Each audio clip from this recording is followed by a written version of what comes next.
Yo, how's it going everybody? It's me, Arctic. Today's video we're going to be talking about the actual recent Shenhe nerfs and also Shenhe buffs. And I'm also going to be talking about what actually has changed with Yunjin as well. This is basically the most recent beta information basically regarding Shenhe and how they've actually changed her normal attacks to actually be a lower damage multiplier. Now this is just for the basic attacks, but her charge attack multiplier is still the same, so that's something to keep in mind as well.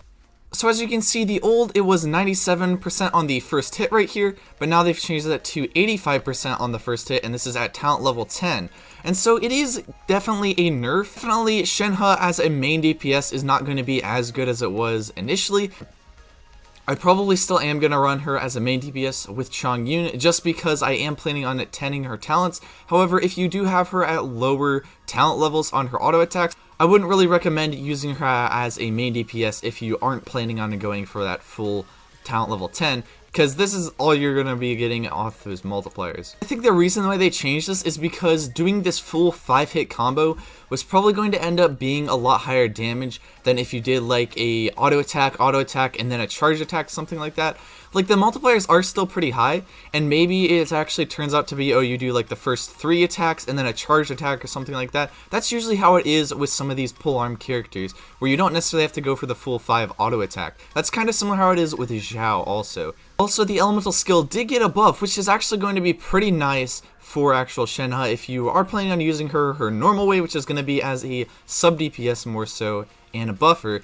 So basically it had a press damage of 243, and they changed that actually to 250% at talent level 10. Now that's not really that much of an increase, that's only like 7%, but that's still a pretty decent amount, and that's also going to increase the constellation talent level 13 bonus as well by quite a bit. And then they also increased the icy quill damage bonus by 6%. And so that's basically going to kind of balance out the amount of damage they're going to be losing off of the normal attack multipliers, but it's basically being turned into icy quill, so a little bit less viable, I would say, but a little bit more viable. So this might actually be a really nice balance out in terms of her overall kit, and it might actually not be that much of a difference from her initial normal attack multipliers with this icy quill damage being stacked on top of here. Basically, if you are running Shenhe as a main DPS, you're only really going to be actually consuming these icy quill stacks if you're inside of Chongyun's E, and then as soon as you pretty much consume those stacks, you're probably going to end up like switching out anyway.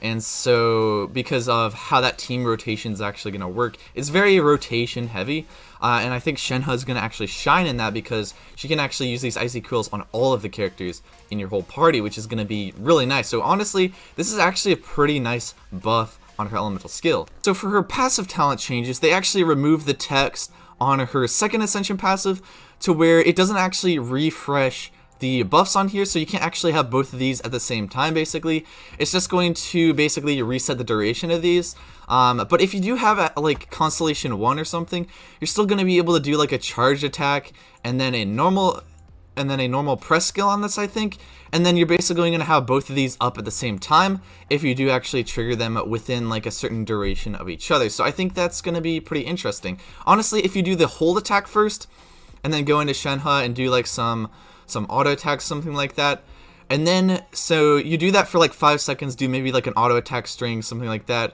deal some damage with your Shenhe, and then what you can end up doing is swapping after you do the press skill, and that's going to be like at about 10 seconds duration on both of these.